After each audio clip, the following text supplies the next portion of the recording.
Buenos días. Vamos a ver esta semana lo que es el tema de genética. Bien, vamos a hablar sobre genética de Mendel y también vamos a hablar sobre la genética del sexo. Y también vamos a ver el tema de lo que es la evolución, bien, y las teorías acerca del origen de la vida. Entonces, para hablar de genética, vamos a ver algunos conceptos, bien, sobre lo que es la herencia primero. Voy a ir colocando por acá, ¿bien? La herencia, vamos a ver qué es, se trata de la transmisión de rasgos, ¿bien? Que son de padres a hijos. Entonces, todos los rasgos que nos pueden heredar nuestros padres, como el color de cabello, el color de la piel, la presencia de hoyuelos o pecas en la cara, la estatura, la forma del cabello, la forma de nuestros ojos, todo ello es parte de la herencia, ¿bien? Todos ellos son rasgos que son heredables.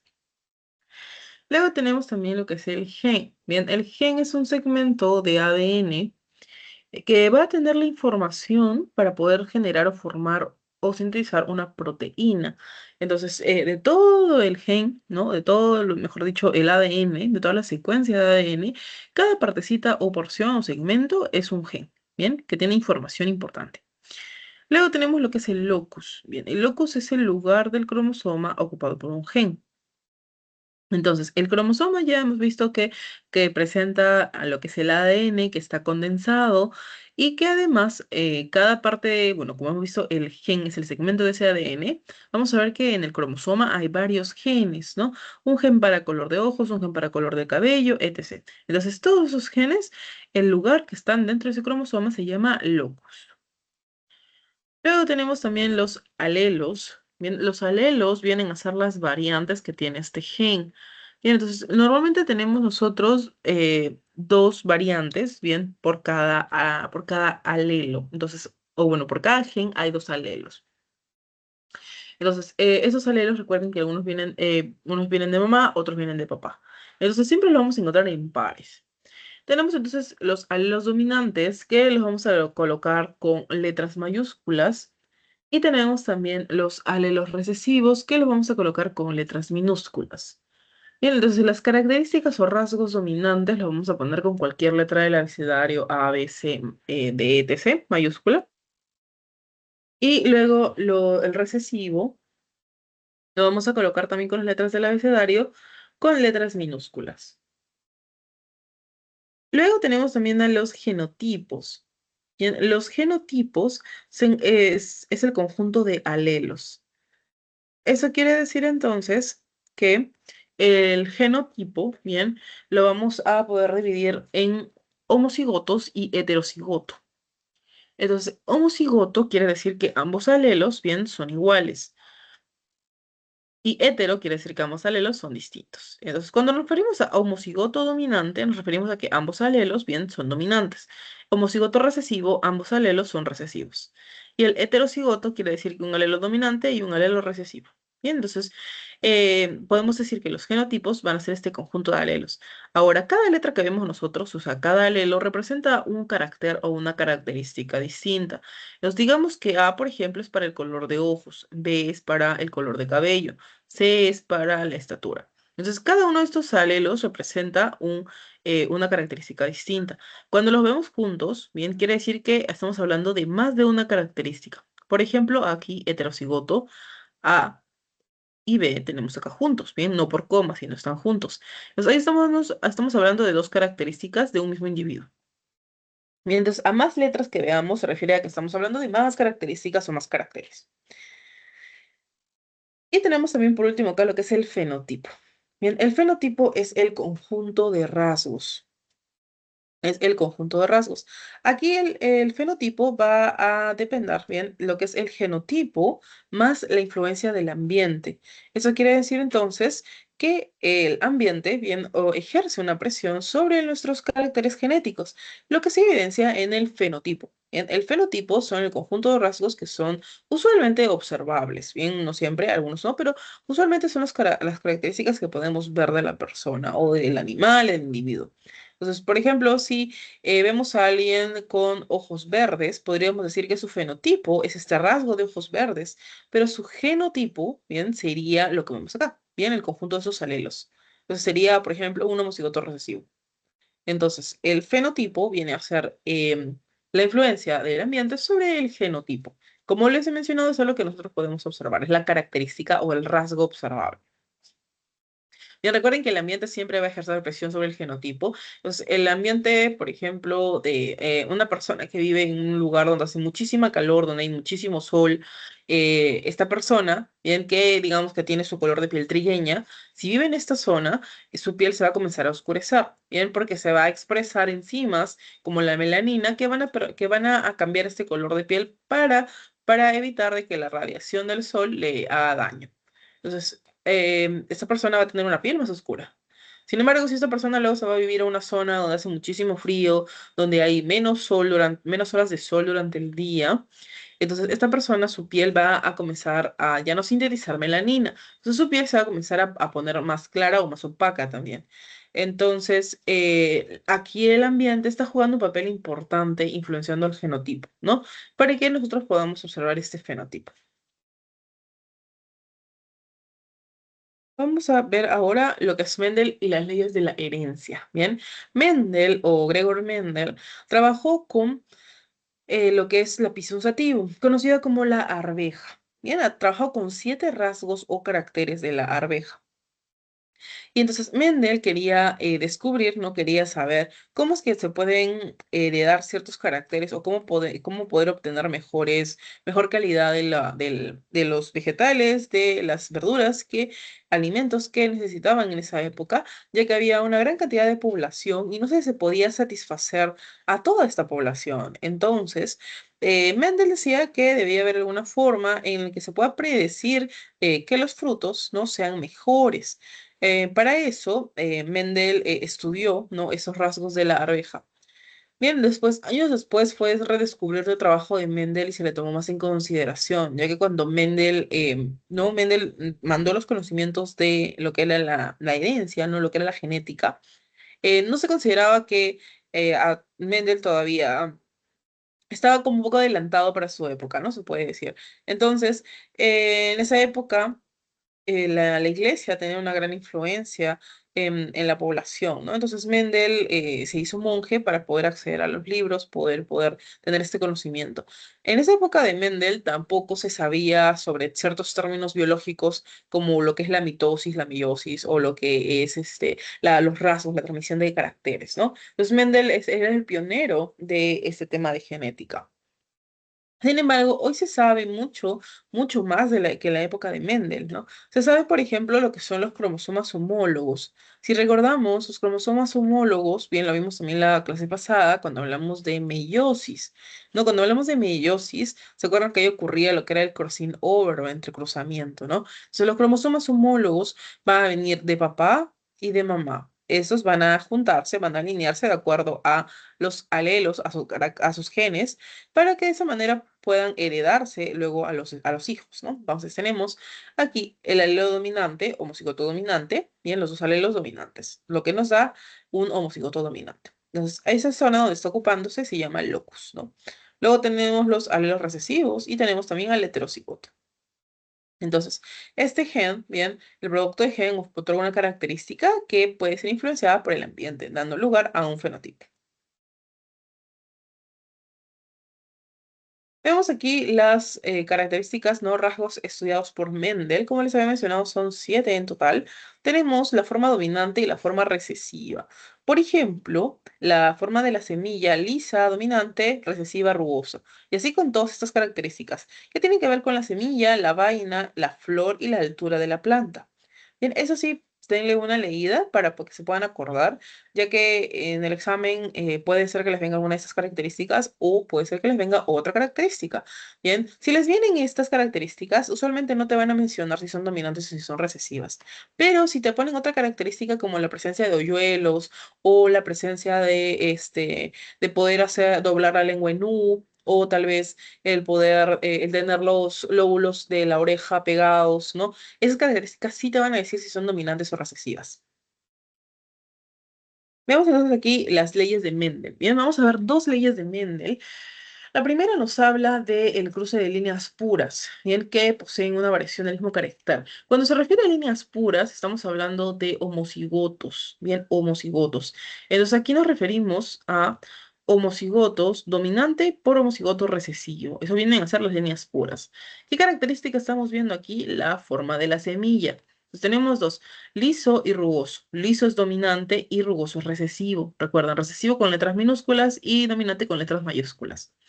Entonces, el cruce de dos líneas puras nos va a dar en la primera descendencia, o sea, en la F1, que todos los descendientes son heterocigotos. Quiere decir que todos se van a ver de color liso. ¿Bien? ¿Por qué se van a ver de color liso? ¿Por qué se van a ver, mejor dicho, de forma lisa? Porque vamos a hablar de la dominancia completa. ¿Bien? ¿Qué quiere decir la dominancia completa? La dominancia completa es cada vez que hablemos de las leyes de Mendel, ¿bien? La dominancia completa quiere decir que basta que uno de los alelos sea dominante para que enmascare al alelo recesivo. Entonces, para que se exprese el alelo recesivo y se pueda observar, necesita que los dos alelos sean recesivos. Bien, si se expresa de esta manera, dominante y recesivo, el dominante es el que se va a poder ver, el que se va a expresar, mientras que el recesivo se va a inhibir. Bien, entonces, eso se refiere con dominancia completa. Entonces, aquí vamos a tener heterocigotos. Recuerden, uno dominante, un alelo recesivo, pero el que se expresa, ¿cuál es? El dominante, ¿no? Por lo tanto, la semilla va a tener forma lisa. Ahora, para hallar la siguiente descendencia, que es la F2, utilizamos aquí la F1 por F1. Entonces tenemos heterocigoto por heterocigoto. Bien, hacemos el cruce y nos va a dar como resultado estos cuatro. Cruzamos, hacemos una tablita, bien, se llama el cuadrito de Punnett. Entonces tenemos este homocigoto, este de dominante, alelo dominante por alelo dominante, nos da entonces homocigoto dominante. Alelo recesivo por alelo dominante, heterocigoto. Alelo recesivo por alelo recesivo nos da el de acá, homocigoto recesivo. Alelo dominante por alelo recesivo nos da el de acá, heterocigoto. Bien, entonces tenemos esas cuatro probabilidades acá de descendencia, ¿no? Ahora, lo que nosotros podemos hacer es agrupar este resultado en proporciones. Bien, entonces proporciones en la F2 tenemos proporción fenotípica. Recuerden que fenotípica es como se ve. Entonces, aquí vemos cuántas, uno, 2 y 3 lisas y una rugosa. Entonces, la proporción es de 3:1 con respecto al recesivo. Es decir, 3 del total, aquí, 3 de 4 lisas y una de 4 rugosas. Lo mismo que decir 75% y 25%.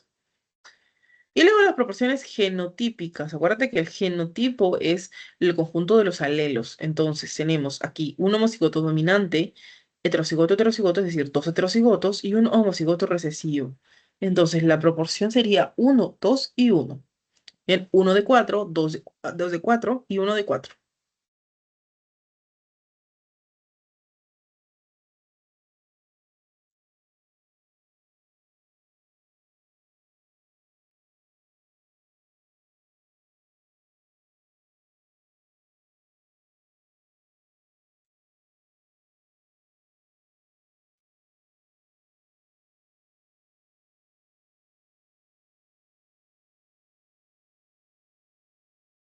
Bien, vamos a continuar entonces viendo ahora la segunda ley. Bien, la segunda ley nos dice que al cruzar dos individuos, bien que difieren en dos o más caracteres, estos se van a transmitir como si hubieran aislados unos de otros. Cuando hablamos de la segunda ley de Mendel, vamos a hablar de más de una característica. Bien, recuerden que la primera ley es solamente para una característica, por lo tanto usamos una sola letra. En cambio, en la segunda ley vamos a hablar ya de dos características. Vamos a utilizar entonces dos letras. Entonces, acá tenemos amarillo liso, verde rugoso. Bien, utilizamos entonces dos letras, A y B, por ejemplo. Tenemos entonces que aquí líneas puras se van a cruzar y recuerden que el cruce de líneas puras siempre nos va a dar aquí el descendiente heterocigoto. Bien, para ambos caracteres, o sea, para el color de la semilla y la forma de la semilla. Tenemos nosotros estos dihíbridos, ¿no? O heterocigotos, que vamos a cruzarlos luego para hallar la F2. Al cruzarlos, entonces tenemos un total de 16 posibilidades acá, ¿no? Un cuadro de 16 entradas. Entonces, tenemos por un lado los óvulos y por otro lado el grano de polen, ¿bien? Que es la parte masculina. Entonces separamos los alelos, bien, A, B, A, B dominante, A dominante, B recesivo, recesivo dominante, recesivo recesivo, y sucesivamente para el otro lado también. Entonces, nosotros cruzamos, tenemos dominante A, nos da un homocigoto dominante. Para A, dominante B, homocigoto dominante para B. Bien, y de esa manera hacemos lo mismo para todas las semillas, lo que nos da entonces un total de 16 semillas, bien, en esta parte de acá. Bueno, un total de 16 posibilidades para la semilla, mejor dicho. Entonces, si nosotros contamos y revisamos en el cuadro, vamos a separarlas por sus características físicas. Entonces, tenemos aquí amarilla y lisa, 1. Amarilla y lisa, 2. Amarilla y lisa, 3. 4, 5, 6, 7, 8 y 9. En total tenemos amarillas y lisas, 9. Amarilla y rugosa. Amarilla y rugosa, 1, 2 y 3. Tenemos 3. Luego tenemos verde y liso, 1, 2 y 3. 3. Y luego verde y rugoso tenemos 1. Entonces la proporción vendría a ser 9, 3, 3 y 1. Bien, sería la proporción 9, 3, 3 y 1. Esa sería la proporción fenotípica, porque es como lo vamos a observar. Entonces, aquí tenemos, esta sería ¿qué genotipo podrían tener, no? Aquí tenemos todas las proporciones genotípicas. En realidad, estas las proporciones genotípicas no es necesario que te acuerdes. Acuérdate las proporciones fenotípicas, ¿bien? Para la F2. Entonces, 9 tienen que tener las características dominantes. Recuerda, como estamos hablando de dominancia completa, basta que uno de los alelos sea dominante. El otro, en realidad, no importa si es recesivo o no. Eso pasa con todos los casos.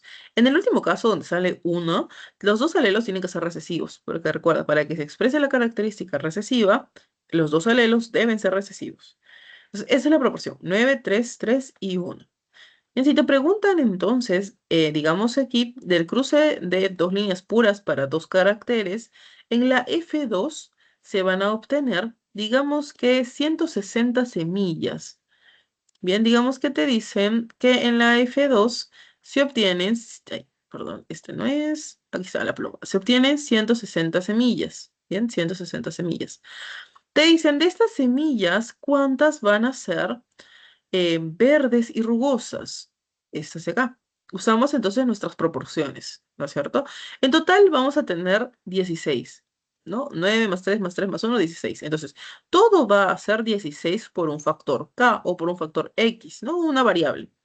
Entonces, tú tienes que K, la variable, vale, ¿cuánto? 10. Entonces, tú multiplicas 9 por K, 3 por K, 3 por K y 1 por K. Eso quiere decir entonces que si te preguntan cuántas van a ser verdes y rugosas de las 160 semillas, serían entonces aquí, ¿no? 1K. Por lo tanto, la respuesta sería 10. Si te dijeran cuántas de estas semillas van a ser amarillas y lisas, o sea, como este caso, lo multiplicarías. Sería 9 por K, o sea, 9 por 10, lo que nos daría entonces 90. Ese sería el otro resultado. Bien, entonces ahí va a depender, te tienen que mencionar cuántas son las semillas que se van a obtener y eso lo sacas en base a estas proporciones, sin necesidad de tener que hacer todo este cuadro. Bien, ¿cuándo se hace este cuadro? Cuando sean otras características, bien, otro tipo de cruce. Pero si te preguntan que son dos, ya te dicen que son dos híbridos, ¿no? En la F2, en la F1, perdón, y tienes que cruzarlos, tú sabes que este va a ser tu resultado. Esto hay que tener en cuenta cuáles son los rasgos o los caracteres que se están heredando. Bien, si alguien tiene alguna pregunta o está quedando claro, esta parte de genética es más que nada hacer un poquito de matemáticas, ¿no? Un poquito de proporciones y lo que es porcentajes.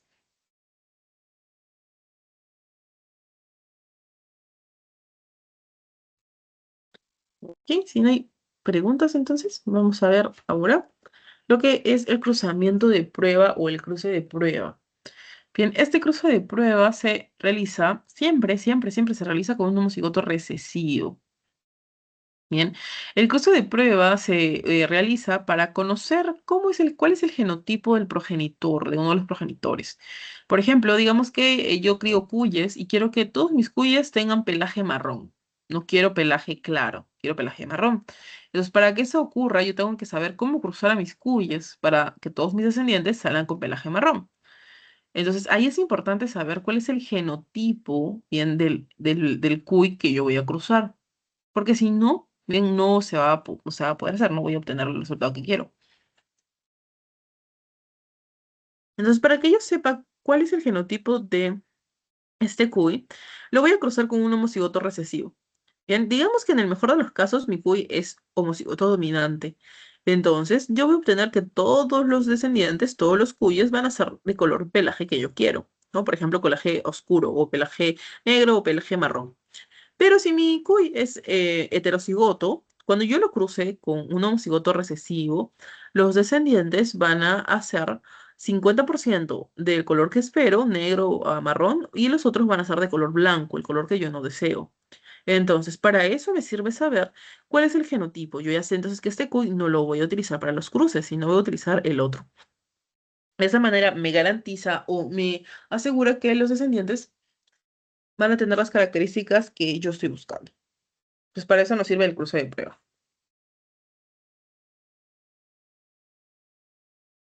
Otro tema aquí, para terminar lo que es esta primera parte de genética, es la herencia no mendeliana. Bien, tenemos lo que es la dominancia incompleta. La dominancia incompleta, vamos a ver que aquí no hay, digamos, dominante recesivo, como acabamos de ver en Mendel. Bien, esa es herencia no mendeliana. Entonces, en vez de que los alelos se expresen porque uno es dominante y otro es recesivo, en este caso los alelos se mezclan. Y tenemos entonces el resultado de, por ejemplo, aquí un nuevo color. Se ha mezclado la flor roja con la flor blanca. Entonces, vamos a obtener rojo con blanco, flores rosadas. Aquí el 100% de los descendientes van a ser rosadas. Luego tenemos el cruce también de la F2, bien, rosado por rosado. Nos va a dar entonces rojo, rosado y blanco. 25% rojos, 50% rosados, 25% blancos. Bien, entonces esas son las proporciones fenotípicas que son iguales a las proporciones genotípicas en este caso de la F2.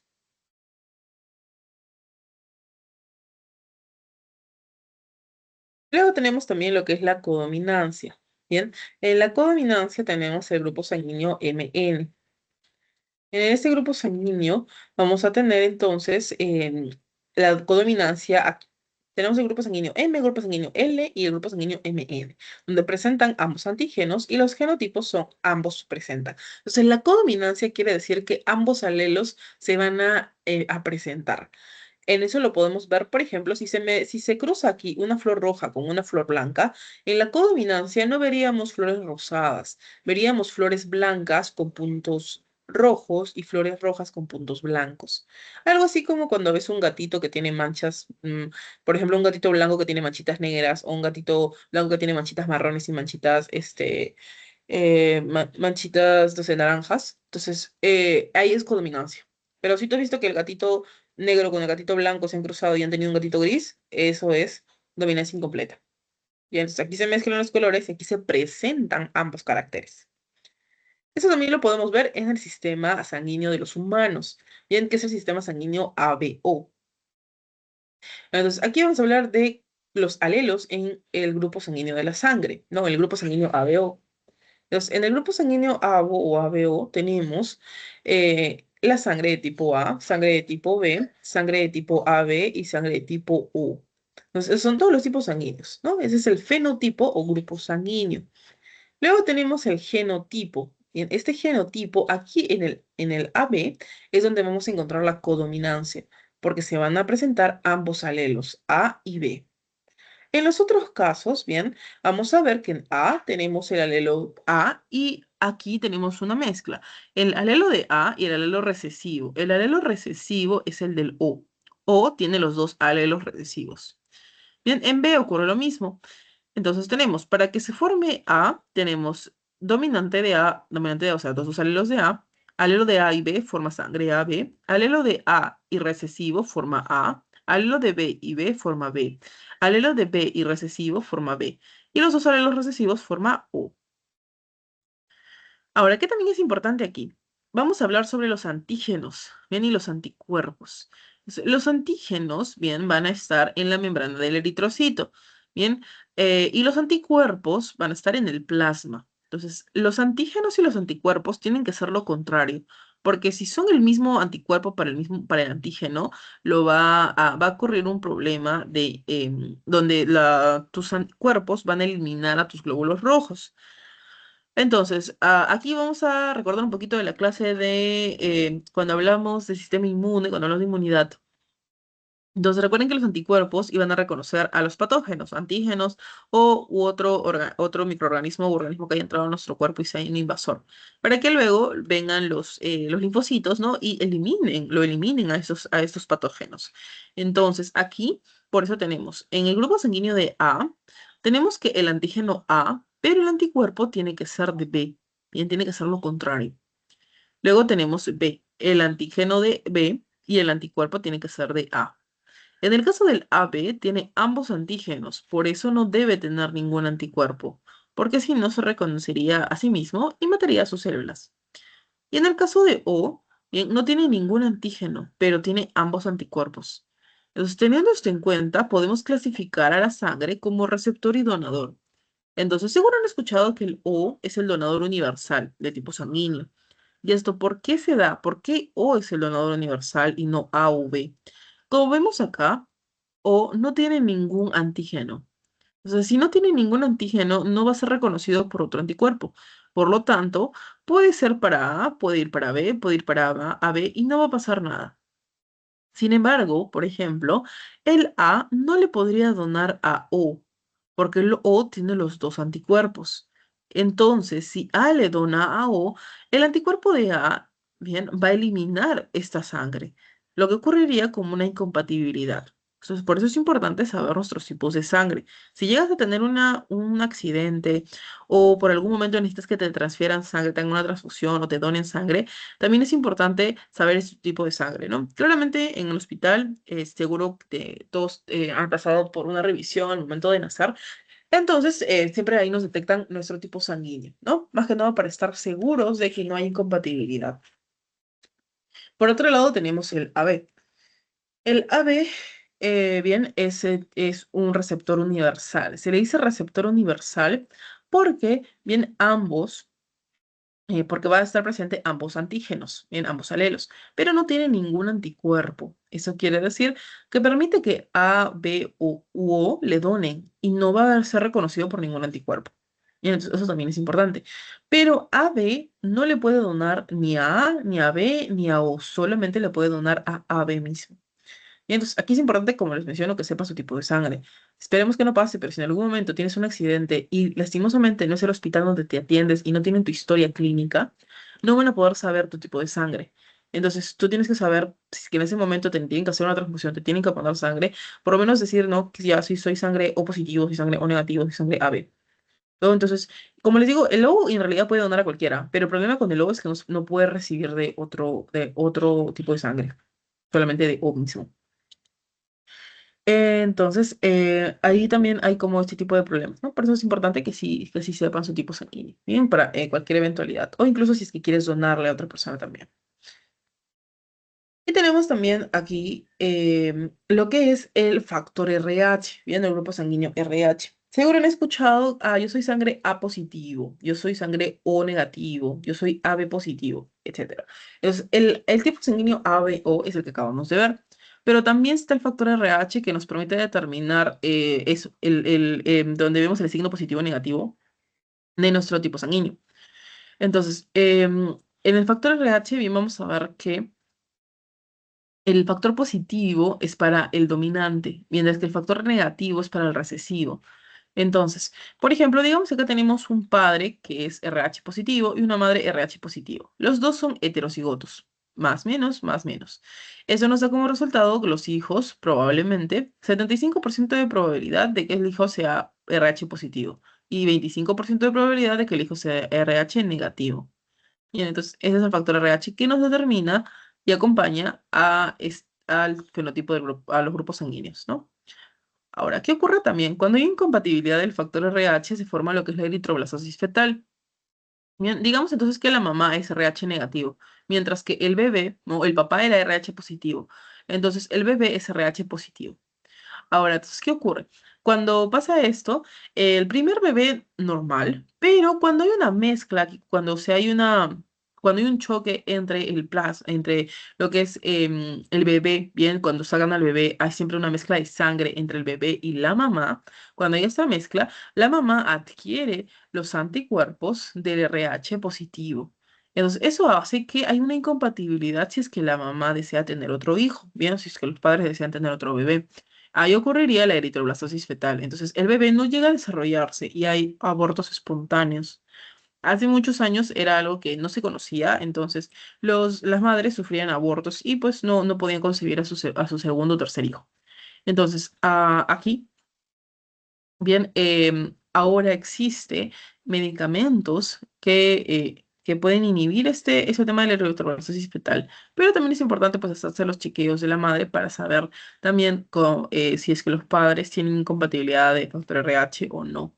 Entonces, si en caso hubiera, ¿no? Como en este caso que es positivo y negativo, se puede solucionar utilizando esos inhibidores o utilizando lo que son medicamentos. Y de esa manera, pues ya el bebé no corre riesgo, aunque siempre mantenerlo pues vigilado.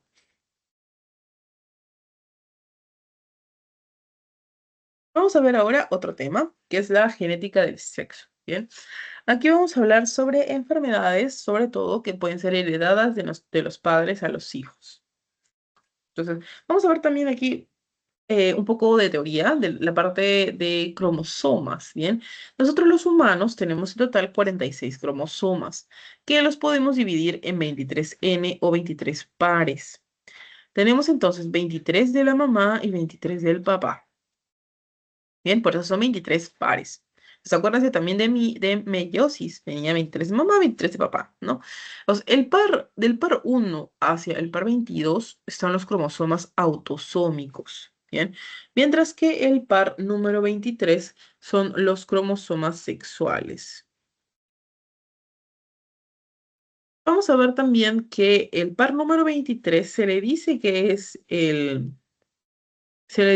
el cromosoma sexual, ¿bien? Porque es el que va a determinar el sexo del descendiente, del hijo, si va a ser varón o si va a ser mujer.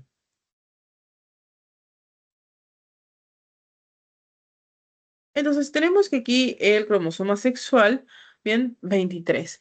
Entonces, si los genes, bien, de X, los que van a estar en el cromosoma X, son los conocidos como genes ginándricos. Mientras que los que están en Y, bien, los genes de Y son los genes holándricos. Entonces, tenemos dos. Y esto determina entonces el sexo del bebé. Entonces, ¿cómo se determina esto? Gracias a los óvulos, ¿no? El óvulo de la mujer, en este caso el espermatozoide del varón, bien, los dos van a permitir que se forme o determinar el sexo del bebé, a lo que se conoce como la determinación cromosómica del sexo o determinación primaria. Entonces, recuerden que los individuos tenemos dos tipos de determinación del sexo. La determinación primaria es a nivel genético, es decir, por aquí los cromosomas X y Y. Bien, entonces cuando se forma una mujer, se tiene XX. Cuando se forma un varón es X y Y. Bien, esa es la determinación primaria, lo que determina que se formen los caracteres sexuales primarios del individuo. Bien, es decir, a formación del aparato reproductor. Luego tenemos la determinación secundaria del sexo, que esa es la que viene ya en la adolescencia, que es por influencia de las hormonas. Entonces, ahí aparece este vello, la persona los varones tienen hombros más anchos, el pecho más amplio, las mujeres desarrollan las mamas, ¿no? Ensanchamiento de caderas, etc. Entonces, esa es la determinación secundaria. Pero la determinación primaria es la que te dice si el descendiente va a ser varón o mujer. Bien. Entonces, la mujer siempre va a aportar, o sea, el óvulo de la mujer siempre va a aportar X, porque los dos alelos, ¿no? Los dos cromosomas que tiene son X. Mientras que el varón va a aportar o un X o un Y. Entonces, el varón si dona un X va a formar una mujer, pero si el varón dona un Y va a formar un hijo varón. Entonces, el cigoto va a ser o varón o mujer, dependiendo de esos cromosomas. Esa es la determinación primaria. Entonces, en el caso de los humanos y o mamíferos, tenemos el sistema X y Y. Bien, entonces X y Y varón, XX mujer. En el sistema, luego X0, bien, es el para algunos insectos. El X0 es para los machos y el XX es para las hembras.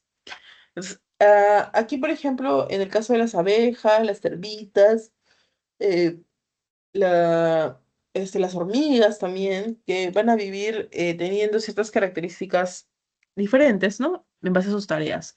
Lo que vimos, por ejemplo, con el caso de la partenogénesis la semana pasada, que era para las abejas, ¿no? Para formar machos. Entonces, en este caso, los machos solo tienen un juego de cromosomas, mientras que las hembras tienen dos.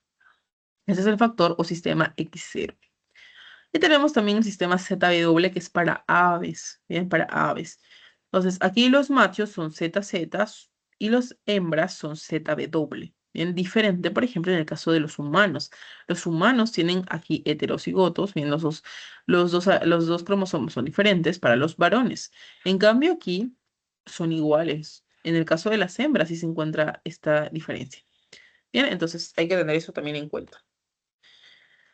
Teniendo entonces aquí este conocimiento, vamos a hablar ahora de lo que es Thomas Morgan. Vamos a hablar de Morgan y la herencia ligada al sexo. Morgan trabajó con moscas, bien con las moscas Drosophila melanogaster.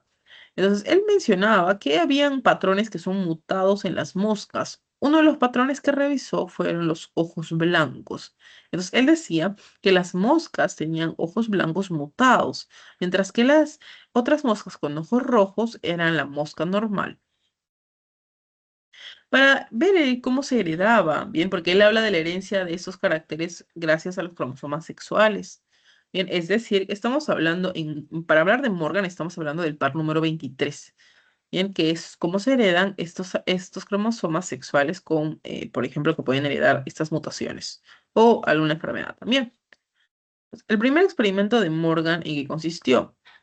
Él cruza una mosca bien hembra, bien, tenemos XX, con una mosca macho XY de ojos blancos. Al cruzar una mosca de ojos rojos con una mosca de ojos blancos, nos va a dar como resultado acá que todos los hijos, todos los descendientes tenían ojos rojos, hembras y machos. Entonces Morgan dice, ¿pero por qué? Si yo crucé un macho de ojos blancos. Volvió a hacer el cruce de estos descendientes y obtuvo ahora que el 75% tuvo ojos rojos y el 25% tuvo ojos blancos.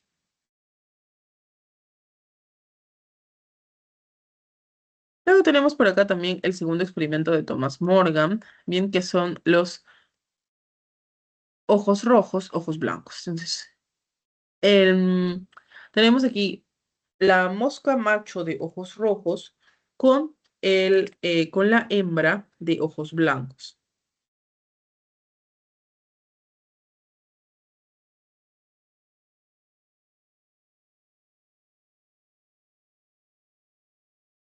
Ahora va a cruzar aquí.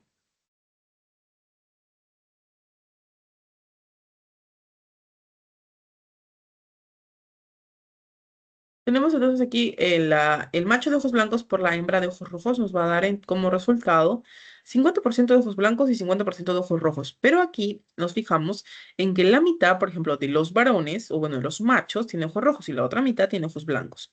En el caso de las hembras, lo mismo. Mitad ojos rojos y mitad ojos blancos. Entonces, aquí Morgan se fija que estos ojos, esta mutación en los ojos, es algo que se va a heredar por el cromosoma X.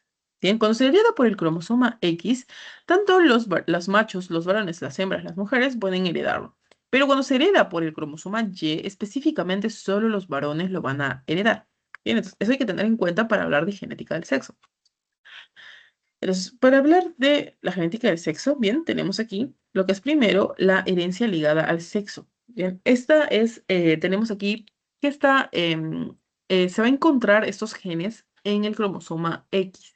Entonces, estamos hablando de genes o caracteres ginándricos, bien, que se van a heredar por el cromosoma X. Entonces tenemos, por ejemplo, la hemofilia. La hemofilia, recordando que es un problema en la coagulación, ¿bien? Porque en la hemofilia no se activan los factores de coagulación. Pues, una persona normal aquí sin hemofilia Cuando se hace un corte, bien, o se hace una herida, lo primero que pasa es que se activa el sistema de coagulación. Recuerden que aquí también las plaquetas iban a la zona donde se ha habido la lesión, para empezar a formar como telarañas, ¿no? Como para empezar a formar una base. Luego, entre todos los factores de coagulación, el propósito aquí es activar y formar la fibrina, ¿no? Al partir del fibrinógeno. Entonces, esta fibrina luego va hacia la zona de la hemorragia y lo detiene, formando lo que es el coágulo. En el caso de una persona con hemofilia, como vemos acá, se produce la herida y el sistema de coagulación no se activa. Por lo tanto, hay una alteración, ¿no? Por ello es que hay una alteración en los factores 8 o 9. Y entonces, como aquí no se va a formar el factor, no se va a poder a formar el coágulo. Entonces la hemorragia sigue saliendo. Una persona que tiene hemofilia tiene que tener mucho cuidado con los cortes, tiene que tener cuidado con las heridas, con los accidentes, ¿no? Porque se puede llegar a desangrar. Nos vemos por aquí cuáles son los fenotipos y genotipos de la hemofilia. Entonces tenemos a una mujer, bien, XX, recuerda mujer, que tiene los dos alelos dominantes. Eso es una mujer, entonces viene a ser una mujer de coagulación normal. Luego tenemos una X dominante, no con un alelo dominante, y la otra, el cromosoma con un alelo recesivo. Aquí también coagulación normal, pero la mujer aquí es portadora. ¿Qué quiere decir que sea portadora? Que uno de sus alelos es recesivo y que ella no va a presentar la enfermedad, no se va a expresar en ella la enfermedad, pero sí la puede heredar a sus hijos. Luego tenemos la mujer hemofílica, cuando los dos alelos son recesivos. Hemofilia. Entonces, la hemofilia es un carácter, es una mutación, no es una, es un alelo que se va a heredar de manera recesiva, es decir, el alelo recesivo. Luego tenemos en el caso de los varones, solo hay dos posibilidades. O tienen la coagulación normal o es hemofílico. Entonces, cuando el alelo es dominante, coagulación normal. Cuando es recesivo, es hemofílico.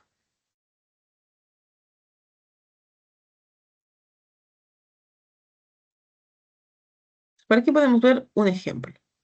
Hacemos nuestro cuadrito de Punnett, bien que es este cuadrito que vemos acá, para poder separar los caracteres, los alelos. Pueden hacerlo así y si ya tienen experiencia en genética, lo hacen de frente, ¿no? Lo hacen al ojo. Entonces, tenemos en el padre, bien, cromosoma X con alelo dominante y cromosoma Y que no tiene alelo aquí. Que, mejor dicho, no va a tener este carácter diferenciador o dominante o recesivo. Y luego la madre, que es portadora, es decir, tenemos dos cromosomas X, un alelo va a ser dominante y el otro va a ser recesivo. Entonces, ahora hacemos el cruce. En el primer caso, aquí se heredan los dos X, es decir, una mujer, entonces alelos dominantes. En el segundo caso tenemos acá alelo de mujer dominante y el Y no va a heredar. Luego tenemos también en el caso del alelo recesivo, con un alelo dominante, la mujer no es afectada, la niña no es afectada, pero sí es portadora, ¿no? Entonces tenemos las mujeres, todas las hijas no son afectadas, pero al menos la mitad de las hijas, solamente hablando de las hijas, son portadoras. Y luego, por último, tenemos aquí em, con, para un varón, bien, X de mamá, con el alelo recesivo y el Y de papá. Entonces, en este caso, los hijos varones, la mitad, van a ser hemofílicos. Entonces, aquí nos muestra la probabilidad de que los descendientes tengan una u otra característica. Es básicamente el 75% de probabilidades que el hijo nazca con coagulación normal. Y hay un 25% de probabilidades de que un hijo nazca con hemofilia. Ahora, entonces, hay más probabilidades, si lo vemos desde el punto de vista solamente de los varones, que los varones tengan hemofilia, porque el 50% de los varones puede tener hemofilia, mientras que las mujeres todas van a ser coagulación normal, pero por lo menos la mitad van a ser portadoras. Bien, entonces ahí es donde nosotros tenemos que ver probabilidades, ¿no? Porcentajes. Vamos a ver ahora lo que sucede. En este mismo caso, herencia ligada al sexo, pero en daltonismo, ¿bien? Aunque es muy, muy semejante. El daltonismo es una alteración de la visión, ¿bien? Esas personas no van a poder visualizar los objetos, las cosas, ¿no? Así como lo vemos, así como lo ven otras personas. Usualmente hay daltonismo entre tonalidades de colores y entre colores también. El más común es entre el rojo y el verde, personas que no saben diferenciar esos dos colores. Hay otros tipos de daltonismo también. Entonces, por ejemplo, aquí en la visión normal tenemos tres globitos y una persona con daltonismo vería los tonos más opacos, ¿no? Más oscuros.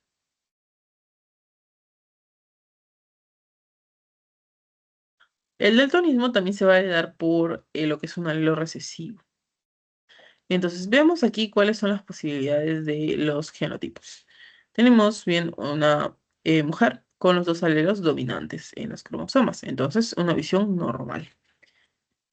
Luego, tenemos aquí a una mujer que tiene un alelo dominante y un alelo recesivo. Eso nos da entonces la visión normal, pero la mujer aquí es portadora, ¿no? Luego tenemos una mujer con los dos alelos recesivos, lo que nos da la visión daltónica. También tenemos lo que es un alelo dominante para el factor X, no para el cromosoma X, y el otro cromosoma Y, que no tiene el alelo, entonces visión normal para el varón. Y por último, la visión daltónica para el varón es cuando tiene en el cromosoma X, tiene un alelo recesivo. Bien, esos son todos los genotipos y fenotipos posibles.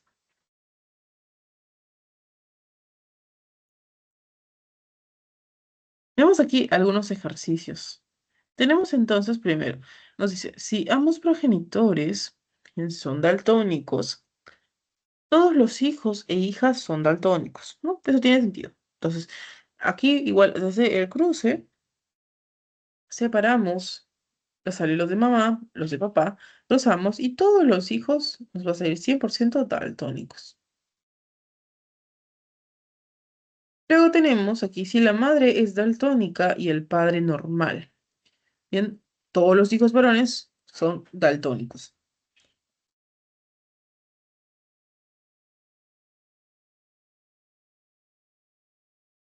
Entonces tenemos aquí, vamos a separar a la madre, bien, los dos alelos recesivos, y al padre. Recuerden que la madre va a ser la que va a heredar esos alelos el cromosoma X.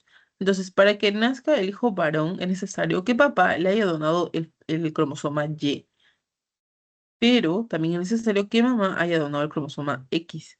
Entonces, de ahí es donde se tiene el nuevo individuo, ¿no? Entonces, en este caso, todos los hijos varones van a presentar daltonismo.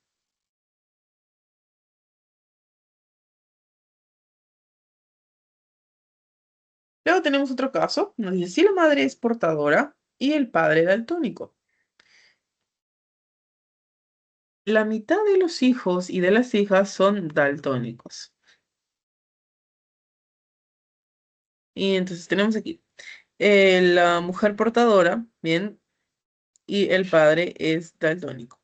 Entonces vamos a ver que de los descendientes, bien, aquí mujer daltónica, mujer portadora, normal, hombre daltónico, hombre normal. Entonces tenemos que la mitad de los descendientes va a tener daltonismo. Pero aquí lo dividimos, 50% de las mujeres y 50% de los varones. Y el último caso es si la madre es portadora, bien, y el padre normal.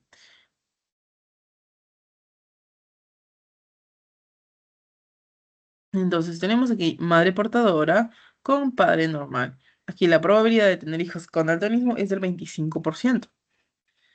Bien, pero en el caso de los varones es la mitad.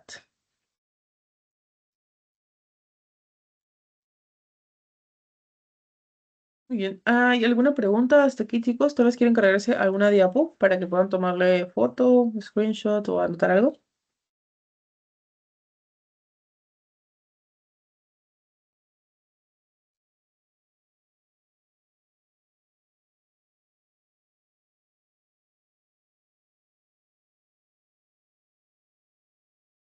Ok, entonces esperemos que todo esté bien. Este tema de genética es sencillo, ¿bien?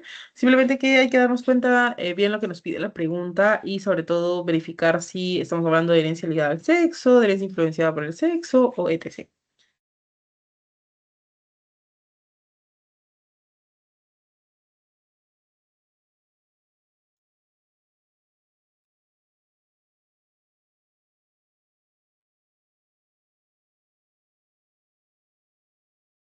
Bien, tenemos aquí otro tipo de herencia que es la herencia restricta al sexo. Bien, este se transmite a través de los genes holándricos, es decir, los genes que van a estar en el cromosoma Y.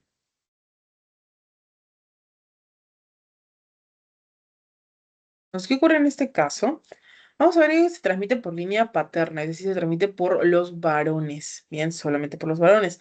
Por lo tanto, las mujeres no van a ser afectadas.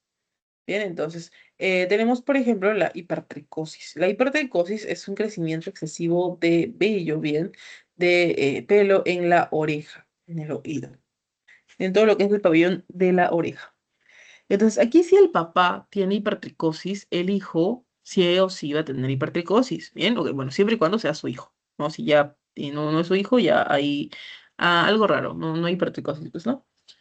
Pero entonces, si es que el hijo, el descendiente, si es su hijo, va a tener hipertricosis. Y su hijo va a tener hipertricosis. Y el hijo del hijo va a tener hipertricosis. Entonces, siempre se va a heredar por la línea paterna. Entonces, aquí no importa mucho en realidad si la mamá, por ejemplo, si el papá de la mamá tenía hipertricosis. Porque la mamá no va a heredar la hipertricosis. Entonces, tampoco se lo va a poder heredar a los hijos. ¿Bien? Pero si su esposo, si tiene hipertricosis, se lo va a heredar a sus hijos. Bien, entonces en esos problemas, más que nada hay que fijarnos si nos están hablando de la línea paterna, entonces sí o sí todos los hijos van a tener hipertricosis. Si nos hablan de la línea materna, ya sabemos que,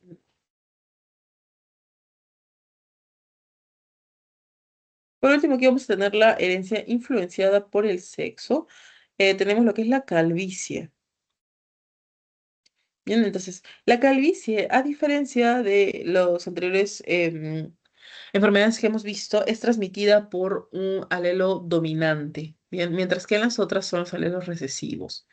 Entonces, acá vamos a tener, cuando los dos alelos son dominantes, bien, los hombres y mujeres son calvos.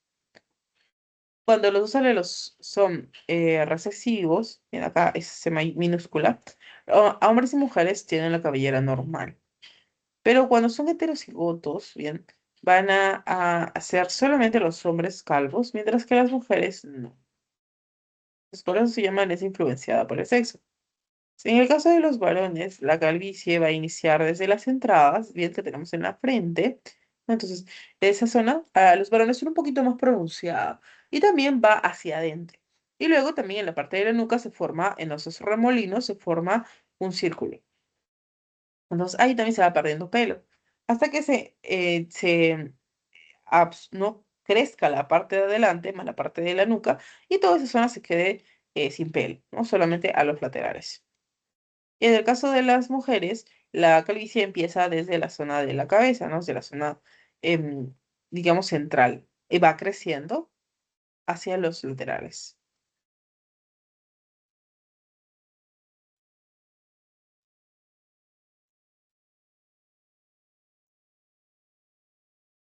Por ahí ya pueden ver, ¿no? Si es que hay calvicie o no hay calvicie en su familia. Y además vamos a ver que hay mayor probabilidad que los varones sufran calvicie a que las mujeres lo sufran. Y por este caso, por la heterocigosis acá, ¿no? Ya sabemos que si es heterocigoto, los hombres tienen calvicie, en cambio las mujeres no. Bien, entonces a eso también a tener en cuenta. Por aquí tenemos también a las mutaciones. Bien, las mutaciones pueden ocurrir a nivel génico, genético, o también a nivel de los cromosomas. Entonces, primero veamos las mutaciones génicas.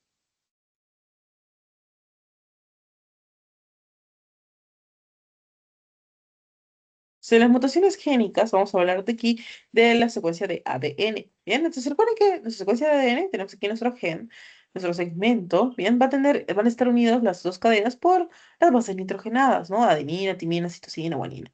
Entonces, cuando se van a unir, recuerden que están unidas por los enlaces, ¿no? Puentes de hidrógeno. Entonces son lo correcto.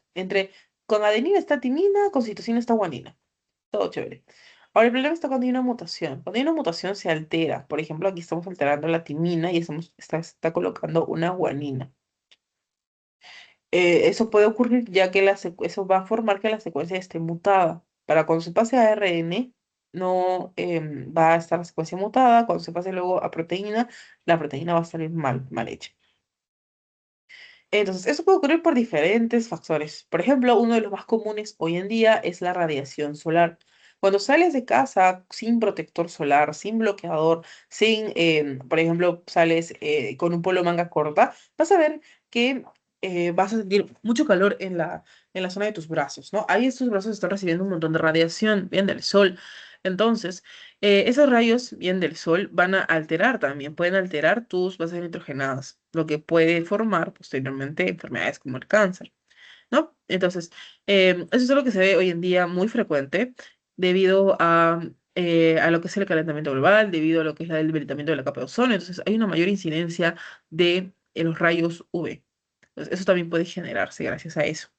Pero hay otros factores. Si trabajas, por ejemplo, en una zona donde hay microondas y todo el tiempo están utilizando el microondas, también elimina, bota lo que son los rayos ionizantes. También si trabajas en una, no sé, trabajas en una clínica y en la clínica justo hay una sección de radiología, ¿no? Entonces ahí tomar rayos X. La persona, el médico que está encargado de hacer esos rayos X está todo el tiempo expuesto a radiación. Entonces se tienen que utilizar trajes protectores también para evitar esta radiación, ¿no? Lo mismo pasa con los odontólogos, que tienen que tomar placas todo el tiempo. Entonces también hay que tener cuidado con esos temas. Y tenemos también por acá lo que son las mutaciones cromosómicas. Bien, las mutaciones cromosómicas se nos ocurren en el cromosoma, en uno de los pares de los cromosomas. Como hemos visto, tenemos 23 pares de cromosomas. Bien, los últimos recuerden que son los sexuales. Entonces, aquí tenemos, por ejemplo, si observamos, este es un cariotipo. En cada uno de esos palitos es un cromosoma. Entonces, si nosotros lo podemos observar, siempre hay dos. Dos, dos, dos, dos. No recuerden que venía de mamá y de papá. Sin embargo, aquí en el par número 21 estamos viendo que hay tres cromosomas. Esto ocurre bien porque al momento de que se realiza la meiosis, no hay una buena disyunción de los cromosomas homólogos. Eso quiere decir que los cromosomas homólogos no se llegan a separar por completo. Bien, se quedan juntos. Entonces, eso hace que haya un cromosoma de más en esta zona. Bien, entonces, como vemos, está siendo afectado a nivel del cromosoma número para 21.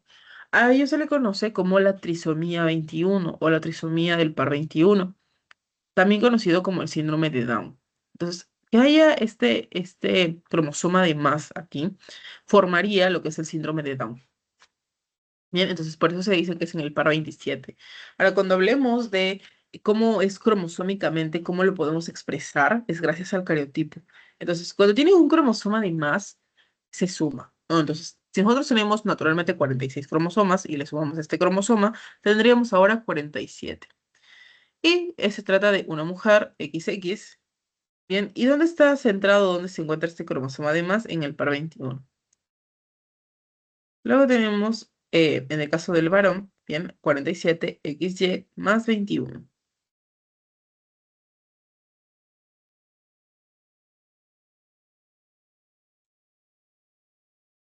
¿Qué más podemos ver por acá? Vemos que en el caso de estos niños que tienen síndrome de Down, bien, tienen ciertas características que va a, digamos, a hacer que su calidad de vida bien no sea como la de otros niños, de otras personas, sino que se vea limitada en ciertas acciones.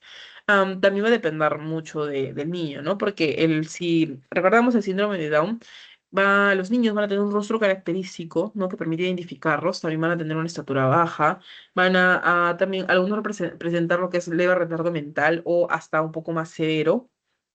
Entonces, esas características es gracias a este cromosoma de más.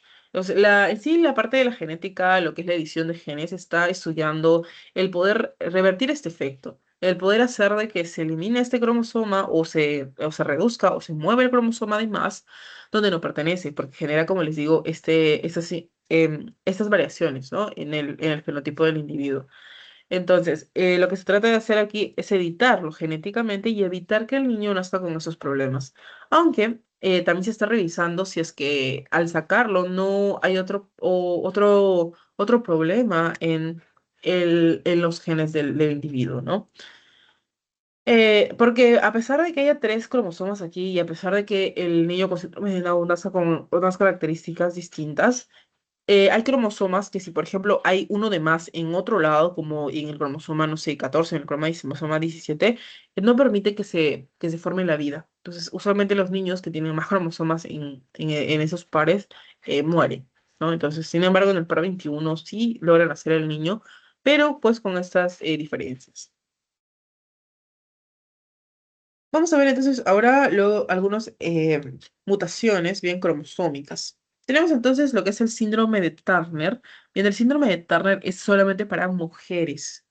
Entonces, ¿qué sucede en el caso del síndrome de Turner? El síndrome de Turner, bien, vamos a ver aquí su cariotipo. Recuerden que cada uno de esos es un cromosoma, ¿no? Un cromosoma, cromosoma, cromosoma. Así ocurre en el síndrome de Turner. Tenemos aquí del par número 1 al par número 22 todo chévere, todos los cromosomas están bien. Donde ocurre el problema es en el par 23, que es el par sexual. ¿Qué sucede? Aquí solo vemos un X, cuando se deberían haber dos, pero solo hay uno. Entonces, aquí en este cromosoma no está. Entonces se forma el síndrome de Turner, que es 45 porque se le resta un cromosoma, coma X. Bien, entonces solamente ocurre en las mujeres. El cromosoma X puede mantener la vida, pero como vamos a ver a continuación, tiene un montón de problemas si solo hay un cromosoma X.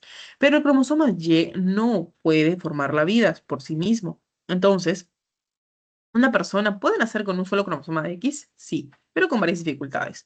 Pero una persona no puede nacer con un solo cromosoma Y. Bien, eso tomamos en cuenta, por lo tanto, el síndrome de Turner es solamente para mujeres.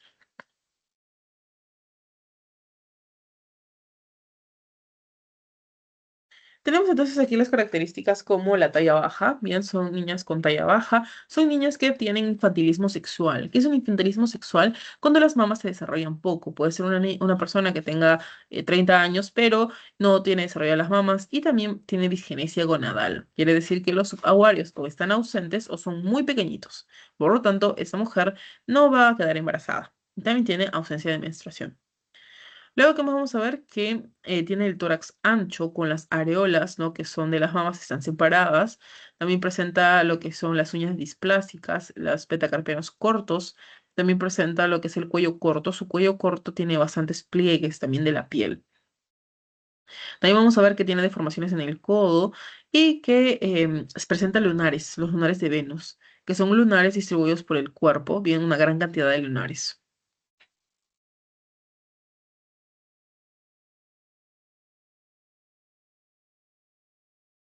También tenemos por acá lo que es el síndrome de Klinefelter. Ese síndrome de Klinefelter es solo para los varones. Bien, aquí vamos a ver su cariotipo también. Aquí está la diferencia con el de Turner, es que en el de Turner no teníamos un cromosoma menos en X. Sin embargo, aquí tenemos un cromosoma de más en X. Entonces, hay dos cromosomas X y uno Y, lo que forma entonces el síndrome de Klinefelter. Básicamente es un varón que tiene ciertas características o rasgos físicos de una mujer. Por ejemplo, está lo que es el desarrollo de los pechos, también conocido como la ginecomastia. También vemos que tiene los hombros estrechos, las caderas también son más amplias, tiene el vello púbico o vello pubiano femenino, tiene también pequeños testículos, los testículos se reducen en el tamaño. También vamos a ver que no presenta vello o cabello en el pecho y tiene también crecimiento de barba. Algo también característico de esas personas es que tienen los brazos y las piernas bien largos. Entonces, aquí el cariotipo va a ser 47, bien, tiene un cromosoma de más, tiene dos cromosomas X y un Y. Entonces sería 47 XXY. Bien, esos son los dos síndromes que es uno para las mujeres, el de Turner, y el de los varones, el de Klinefelter. Por aquí ya vamos a ir terminando hablando de ese elemento genético. Como hemos visto, hay muchas posibilidades de que un bebé, de que, de que un niño nazca con dificultades genéticas, ¿no? Eso se debe a malformaciones, se puede deber también, como hemos visto, a alteraciones en la meiosis, cuando no hay disyunción de los cromosomas, ¿no? Entonces, o incluso los padres pueden heredar a los hijos las enfermedades. Como hemos visto, muchas madres pueden ser portadoras para una enfermedad a pesar de que ellas no padezcan la enfermedad, entonces, pero sí se lo pueden heredar a sus hijos. Entonces, aquí el tema también está en ver lo que es la calidad de vida para el niño, ¿bien? Entonces, por eso se realizan los test genéticos, para saber qué inconvenientes hay a nivel de nuestro ADN y qué podría pasar. Luego, al hacer análisis de las muestras, se puede asesorar si es que se necesita hacer alguna intervención Por ejemplo, puede pasar de que el bebé tenga alguna enfermedad como osteogénesis imperfecta, algo así, donde los huesos del bebé se rompen internamente en el vientre de la madre. Entonces, el bebé, bueno, este embrión, ¿no? Este bebé sufre bastante, o sea, va en las últimas etapas de su vida, donde ya está por nacer, no va a poder formar bien sus huesos. Entonces, em, va a causar sufrimiento cuando este niño nazca. Para evitar, ¿no? Porque el niño no va a poder crecer como los otros, para evitar que esto ocurra, se puede hacer una intervención asistida, una intervención quirúrgica, para hacer un aborto terapéutico, ¿no? Porque no hay algún medicamento que pueda tomar después o algún otro tratamiento. Entonces, para evitar que este niño tenga mucho dolor o no tenga una calidad de vida adecuada, que se pueda hacer ese asesoramiento para em, darle la mejor opción a los padres, ¿no? O también si sufre otro tipo de enfermedad, poder tener los controles o poder indicar medicamentos que sean los más adecuados para el bebé. Entonces, todo eso también es gracias al asesoramiento genético. Tenemos también por acá lo que es la transferencia genética. Esto puede ocurrir de padres a hijos, bien, como en nuestro caso. Eso se llama transferencia vertical. Y la transferencia horizontal es cuando ocurre, por ejemplo, de una bacteria a otra. Entonces, esta bacteria le va a donar parte de una secuencia de su ADN al receptor para que éste pueda, por ejemplo, sobrevivir a ciertas características. Digamos que hace un lugar muchísimo frío y esta bacteria que es donadora puede vivir en esa zona, pero la otra bacteria receptora no. Entonces, la donadora le da esos genes. Y ahora la bacteria receptora puede asimilar estas características y sobrevivir también en estas zonas. Eso puede ocurrir a través de una secuencia de ADN, también como hemos visto en el caso de las bacterias, a través de los plásmidos, también pueden pasarse de manera horizontal.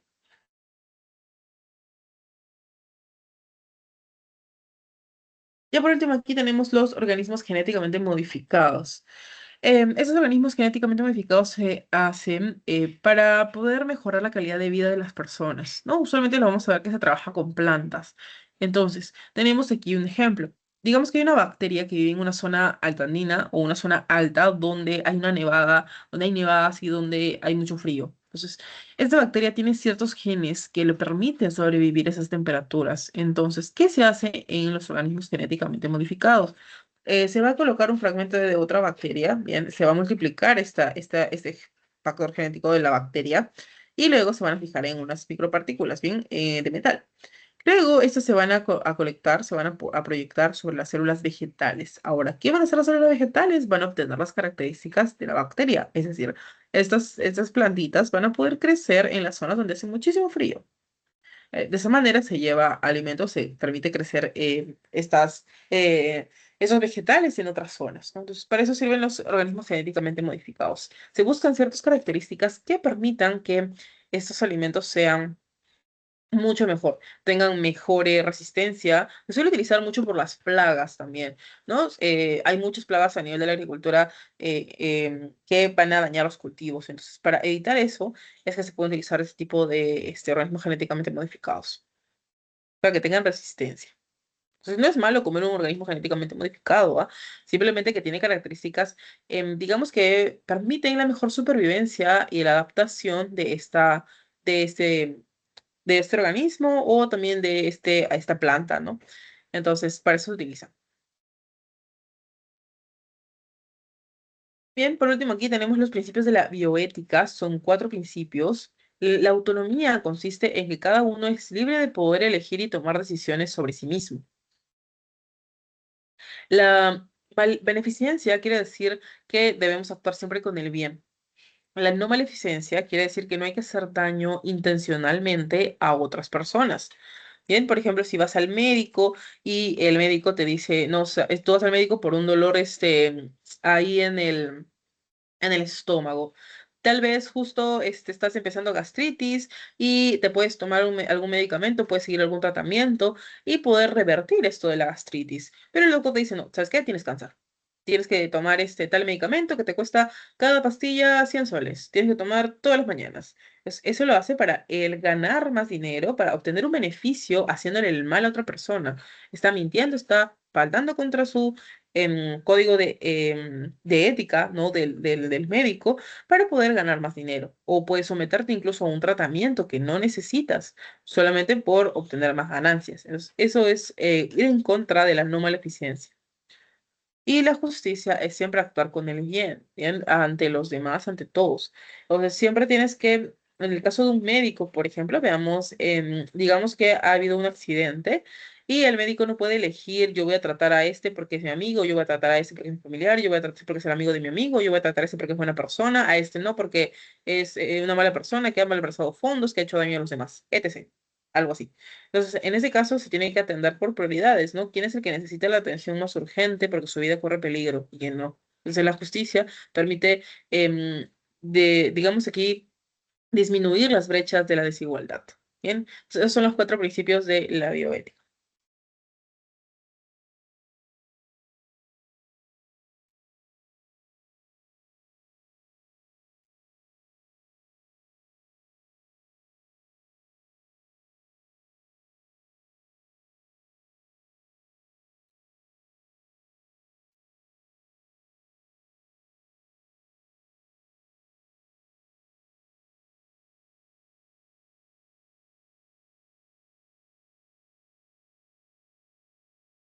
Entonces, vamos a ver ahora el último tema de la clase, que es las teorías sobre el origen de la vida. Vamos a hablar también sobre las teorías de la evolución.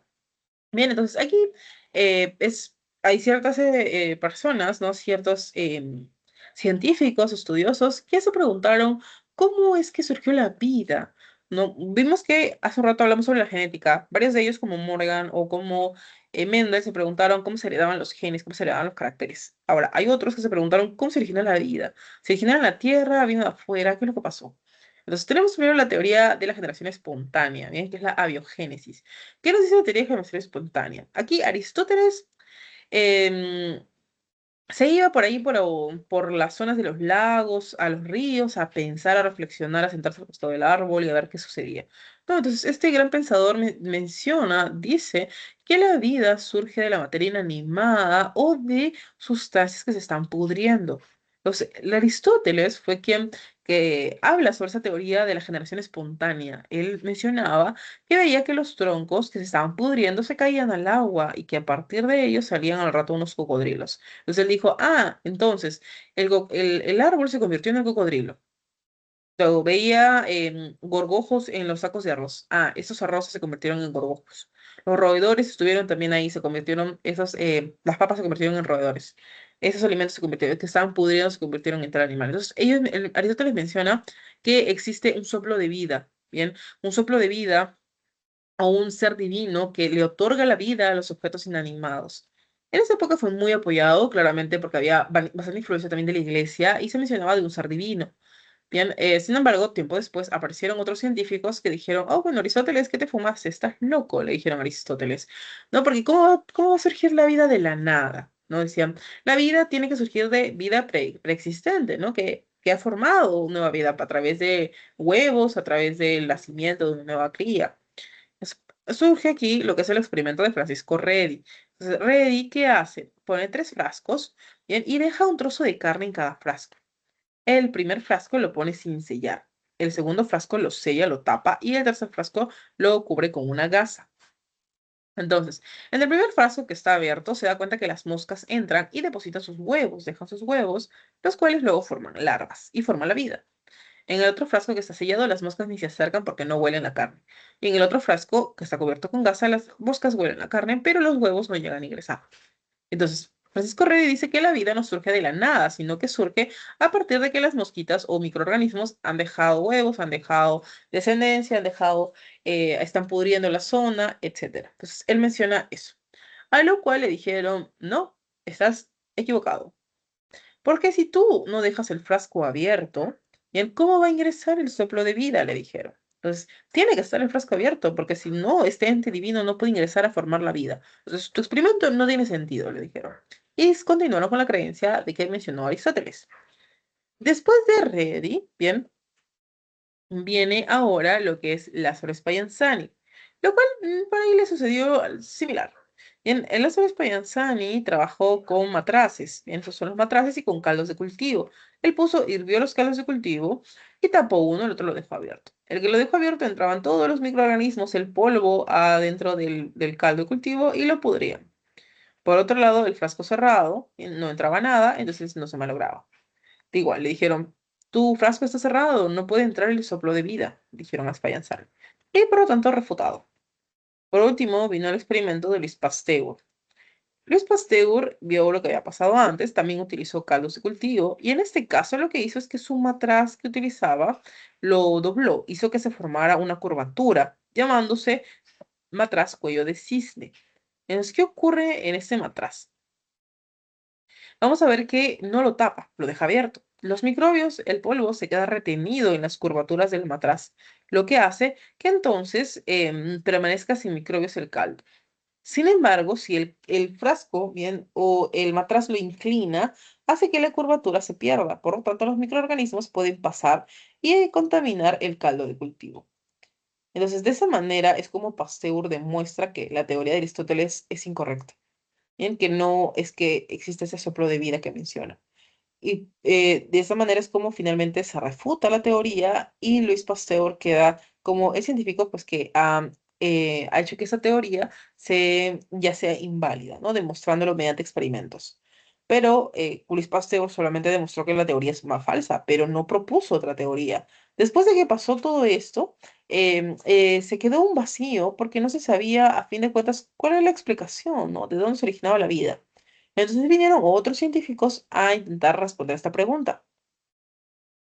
Tenemos por aquí a Arrhenius. Bien, Arrhenius habla sobre la teoría cosmogónica o la teoría de la panspermia, en que consiste en que dice que la vida no se origina en la Tierra, sino viene del espacio exterior, a través de una bacteria espora gigante o a través de un meteorito. Se menciona, todo ese meteorito, esa bacteria gigante llegó a la Tierra y de ahí es donde comienza a evolucionar la vida. Entonces, en esa época también le dijeron a Renus, oye, ¿sabes qué? Tú estás loco, ¿cómo va a ser que la vida venga de afuera? La vida solo existe en el planeta. Además, tuvieron muchas interrogantes. ¿Cómo la bacteria gigante va a pasar la atmósfera y va a llegar hasta la Tierra? ¿Cómo no se ha chocado y se ha destrozado? Entonces, vinieron un montón de interrogantes para Arrhenius. Ahora, esta teoría de Arrhenius, bien, no está totalmente descalificada, no es que se refute la teoría de Arrhenius hasta el momento, porque todavía hay muchos avances científicos de los que se hacen actualmente y los que están por venir donde se intenta estudiar, donde se intenta encontrar más respuestas, ¿no? Pero a la vez surgen más preguntas.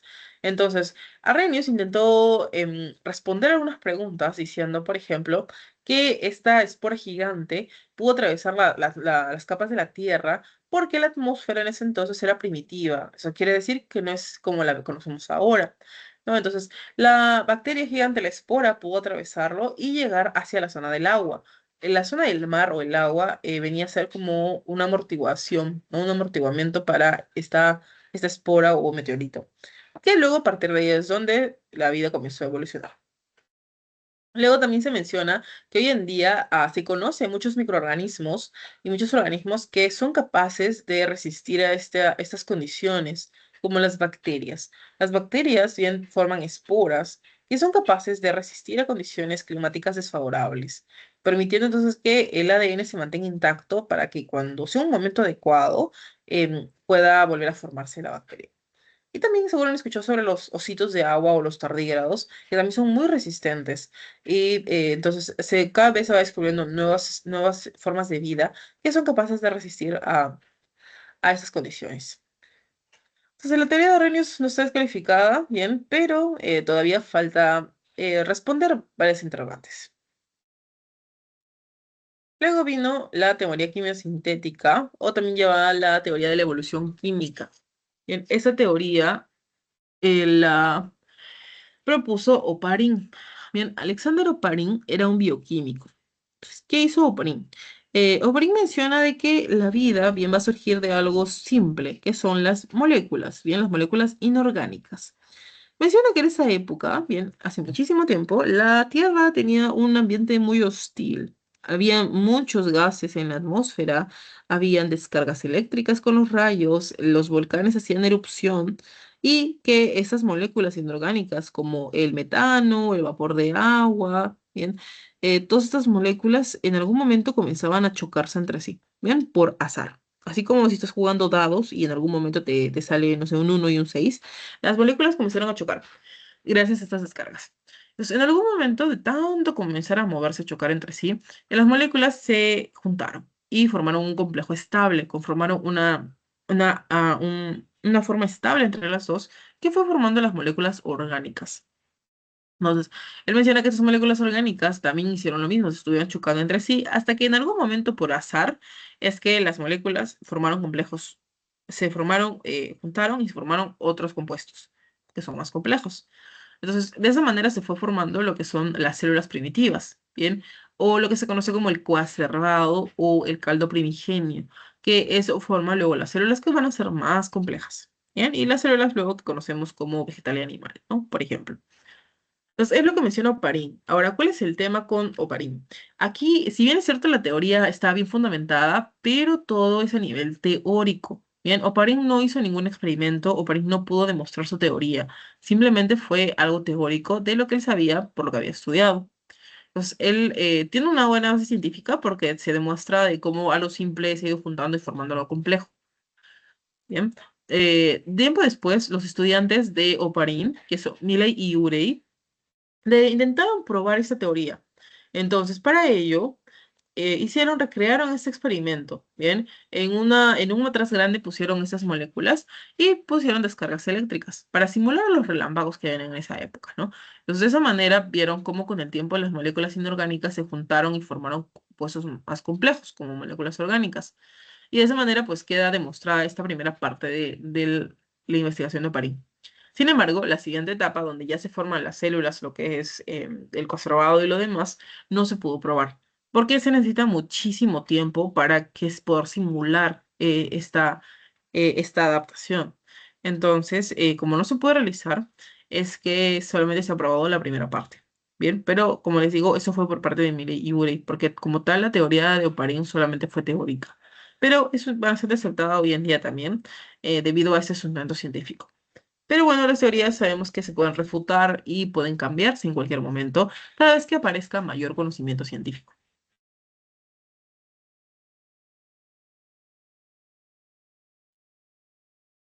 Entonces, con eso se terminan las teorías que hablamos sobre el origen de la vida. Bien, luego viene aquí el tema de las teorías acerca de la evolución. Tenemos varias teorías. Vamos a hablar entonces de estas cuatro. Tenemos aquí primero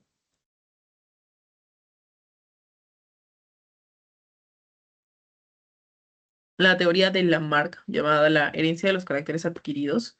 Bien, Lamarck tenía un libro que se llamaba Filosofía Zoológica, donde habla sobre la hipótesis del uso y desuso de las partes. Ocurre en la teoría de Lamarck. Menciona de que miraba jirafas que comían de la copa de los árboles, ¿no? En las zonas más altas, y que estas jirafitas se estiraban, se estiraban, se estiraban. Entonces, mencionaba que el cuello de las jirafas, como al ser tan usado, iba a estirarse y iba a volverse progresivamente pues más largo. Mientras que las jirafas que no tenían esos cuellos largos, pues no iban a poder alcanzar su alimento. Entonces, él menciona que luego esas características pueden ser heredadas a sus hijos. Aquí hay un problema de entender qué son las características físicas, ¿no? Esas características físicas no las vas a heredar a tus hijos. O sea, no porque, por ejemplo, pongas un piercing en la lengua o te pongas un piercing en la ceja, tus hijos van a nacer con ese piercing o con la perforación, ¿no? Entonces, si tú usas, por ejemplo, tocas guitarra y te salen callos en los dedos, tus hijos no van a nacer con esos callos en los dedos o otras acciones que hagas, si practicas algún deporte, taekwondo, no lo sé, los hijos no van a nacer con esas, no sé, con alguna herida que te hayas hecho, o si has utilizado más tus brazos, vas a tener brazos más musculosos y tus hijos van a nacer con brazos musculosos, no sucede así. Bien, entonces, lo que le falta a la marca aquí es el factor genético. No se explica cómo es que él menciona, dice, sí, es una característica morfológica, física, y si es que se usa, crece, se desarrolla, si no, se pierde. Entonces, em, y también mencionaba de cambios rápidos, ¿no? Entonces, aquí el problema ha sido que faltaba añadir ese factor genético y además que pues esos caracteres o esas características de cambios físicos no se van a heredar. Tiene que explicarse cómo sería genéticamente. Luego viene la teoría del origen de las especies. Bien, esa es la teoría propuesta por Charles Darwin. y también con Wallace, ¿no? Entonces, Darwin, ¿qué dijo acá? Habló sobre la lucha por la existencia, la supervivencia del más apto y la presión que ejerce el ambiente, ¿bien?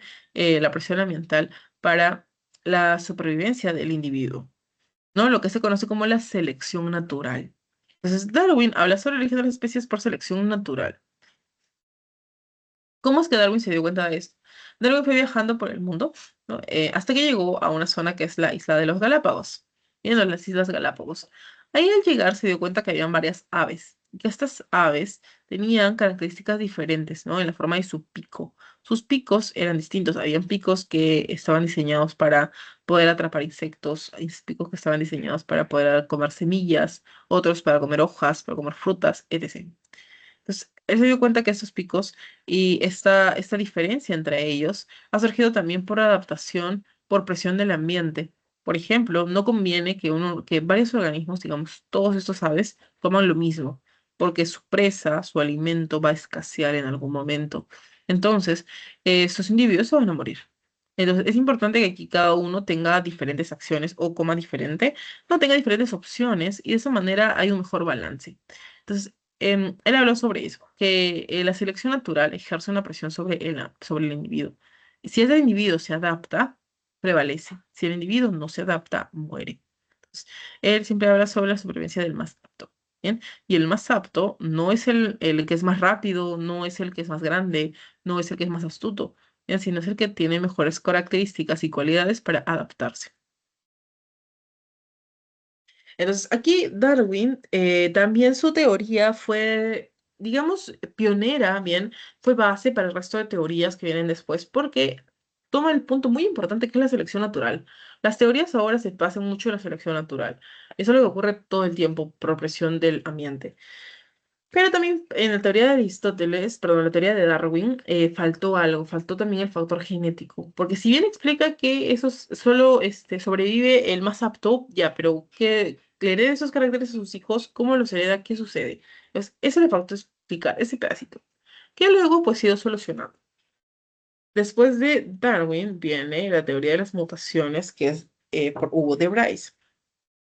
Entonces, Bryce mencionaba que las mutaciones eh, eran heredables, bien, provocaban cambios muy amplios. Ahora, aquí el tema con ello es que las mutaciones son paulatinas, las mutaciones no van a generar cambios muy drásticos y las mutaciones usualmente son negativas. Entonces, cuando las mutaciones son negativas, no le conviene al individuo, ¿no? Entonces, el individuo suele perecer. Entonces, ahí también fue un problema, un pequeño problema que tuvo de Bryce, es que no considera a la selección natural como causa de la evolución. Pero hasta ahora se sabe que sí, la selección natural es principal fuente de la evolución. Luego, por último, viene la teoría del neodarwinismo con Dobzhansky. En esta teoría, bien, se habla sobre la esencia de Darwin, la teoría darwinista, es decir, sobre la selección natural, pero se le agrega, bien, lo que es el tema de las mutaciones, el tema de la taxonomía y también se le agrega el tema de lo que es la genética, demostrando entonces cómo es que los individuos pueden obtener esas características de sus padres debido a la selección natural. Entonces, veamos un caso. Hay una zona, es un bosque. En el bosque hay un zorro y también hay conejos. Bien, hay conejos grises y hay conejos blancos. Entonces, este zorro, bien, va a comenzar a cazar. Ahora, el alimento es su alimento es el conejo. De los dos conejos del tipo de pelaje, el conejo gris tiene mayor probabilidad de poder esconderse porque pasa desapercibido entre la vegetación, entre las rocas, entre las cabañas o entre las cuevas. En cambio, el de pelaje blanco es más vistoso. Entonces, eso hace que el zorro lo pueda cazar más rápidamente. Bien, eso hace que con el tiempo la población de zorros con pelaje blanco disminuya, haciendo que la población de zorros con pelaje gris o pelaje plomo aumente. Entonces, eso quiere decir que los de pelaje plomo o gris tienen más posibilidades de reproducirse. Por lo tanto, sus hijos van a nacer con ese tipo de pelaje, debido a los alelos que ya hemos visto al inicio. Entonces, de esa manera se concluye bien cómo es que trabaja la selección natural, ejerciendo una presión en los individuos, y también cómo es que estos van a obtener sus características para la descendencia. Y esas son todas las teorías acerca de la evolución.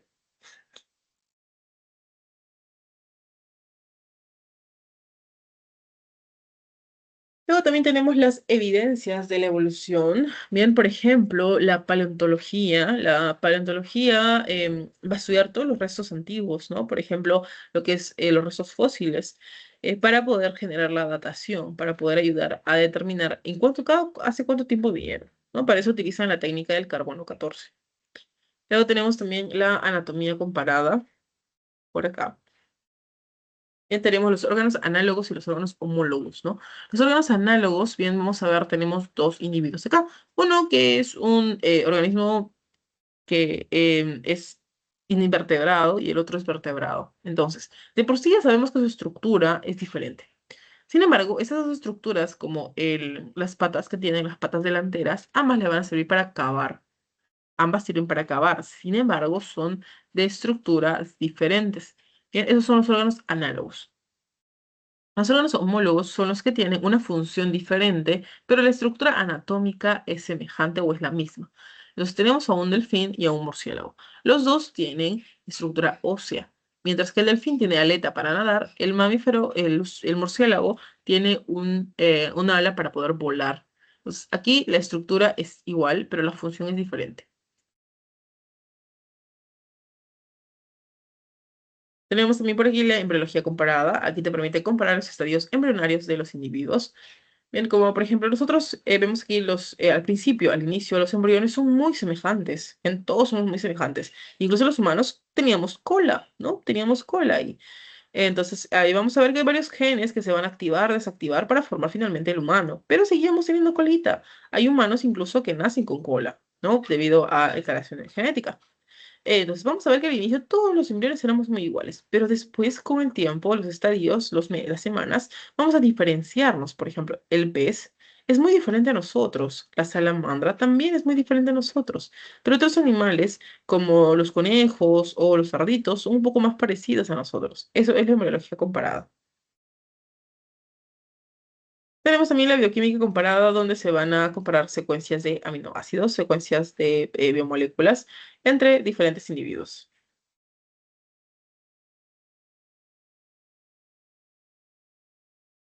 La citogenética comparada nos permite aquí comparar los cromosomas, bien, cromosomas. Entonces, por ejemplo, cromosomas del humano, 46, cromosomas del chimpancé, 48. Entonces, permite interpretar qué es lo que ha pasado con los cromosomas, ¿no? Por ejemplo, evolutivamente hablando. Las pruebas biogeográficas, bien, por ejemplo, tenemos aquí a los camélidos. Los camélidos se han diversificado, han ido por un montón de partes en el mundo.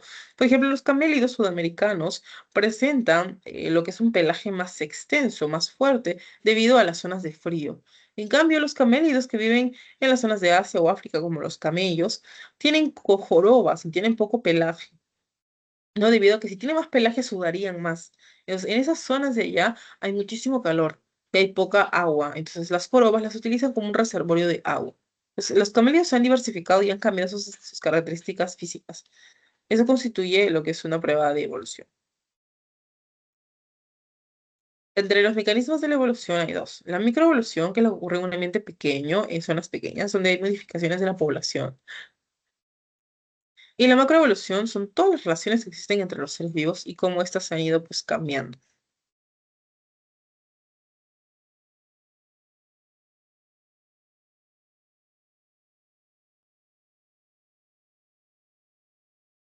Por aquí también tenemos la especiación. Para que se genere la especiación necesitamos tres puntos. Aislamiento geográfico, que es cuando aparece, por ejemplo, un río o aparece una montaña. La población, que en un inicio era población A, se ve dividida en dos poblaciones. Luego viene el aislamiento reproductivo. Aquí las dos poblaciones no se pueden reproducir entre sí, lo que lleva a un aislamiento genético, generando dos especies diferentes. Eso es la especiación.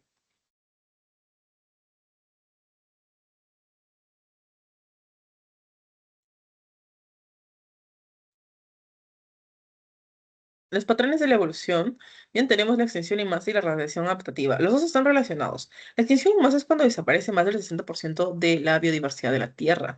Por ejemplo, en la época de los dinosaurios, con la caída del meteorito. Eso que hizo que se extinguiera la población de los dinosaurios. Luego de una extinción en masa viene la radiación adaptativa, donde el individuo, bien, se desarrolla muy rápidamente y se diversifica en un corto periodo de tiempo.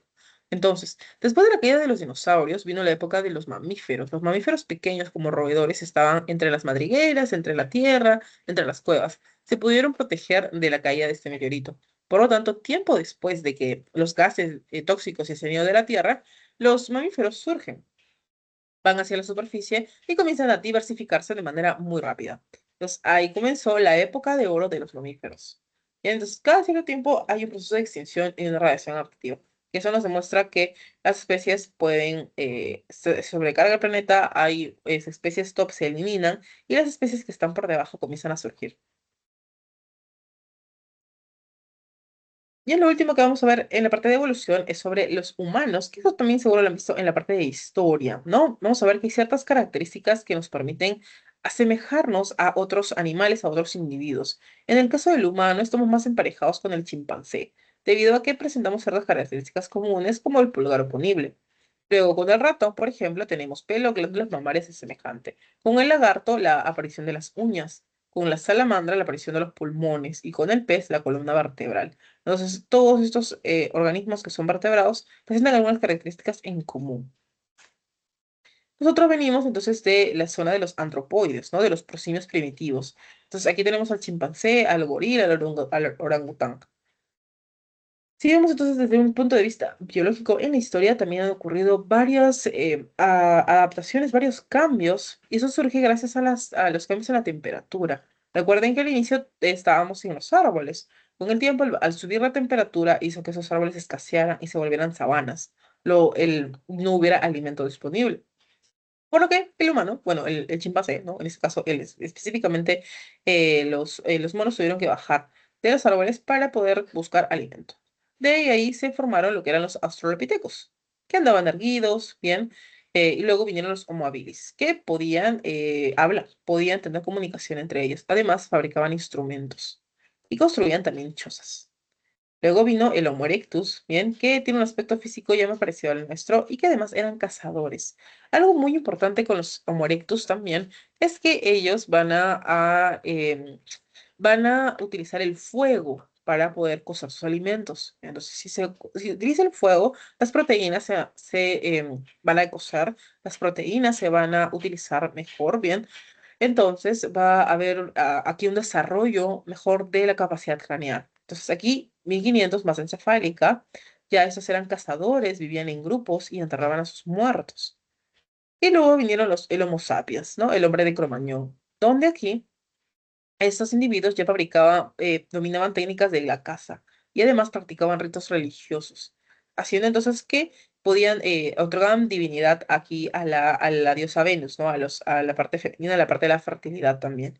Entonces de ahí es donde se deriva nosotros, ¿no? Venimos de los Homo sapiens. Bien, lo último que vamos a ver es la taxonomía. La taxonomía es una ciencia que se encarga, es una de las ramas de la biología que se encarga de la clasificación de los seres vivos. Bien, a veces suelen venir ese tipo de preguntas. Aquí lo más importante es reconocer cómo se escriben los nombres científicos, porque por ahí han venido en varios exámenes. Entonces, la taxonomía, bien, va a estar respuesta por Carlos Linneo.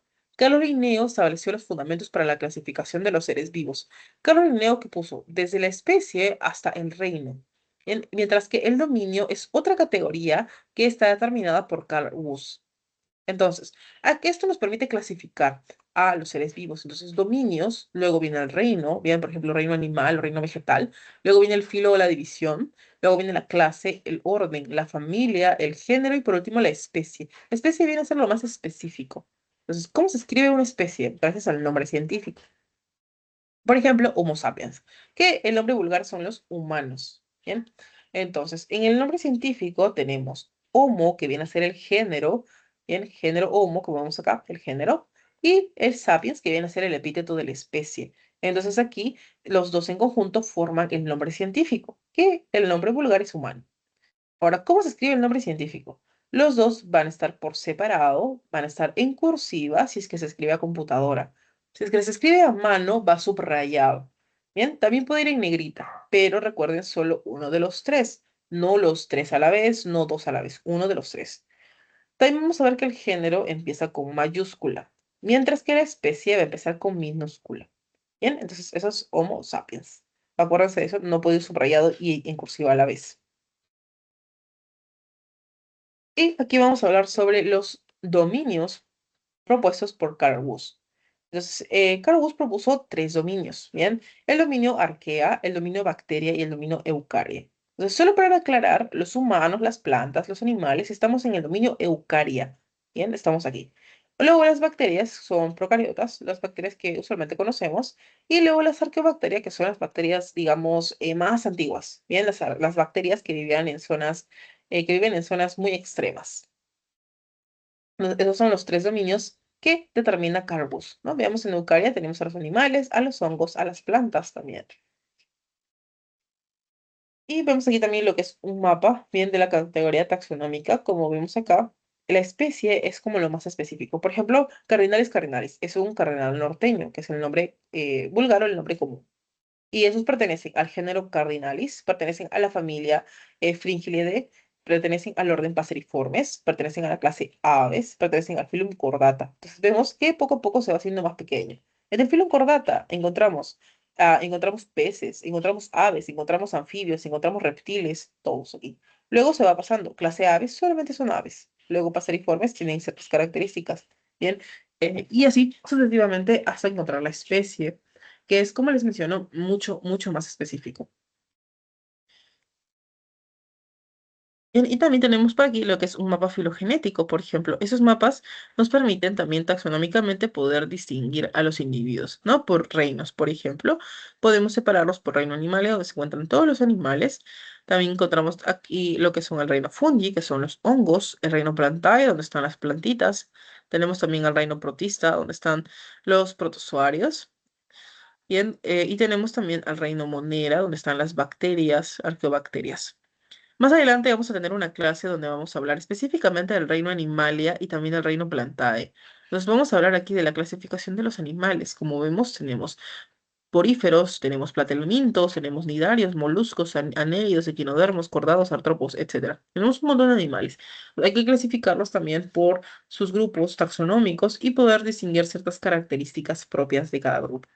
Lo mismo con las plantas. Vamos a ver a las biófitas, tenemos también a las angiospermas, a las gimnospermas. También vamos a ver sus características propias de cada grupo. Y eso también lo vamos a ver en otra clase. Entonces, espero que hasta aquí haya quedado claro, ¿no? Si tienen alguna pregunta, es momento para poder realizarla o si desean que regrese alguna PPT también.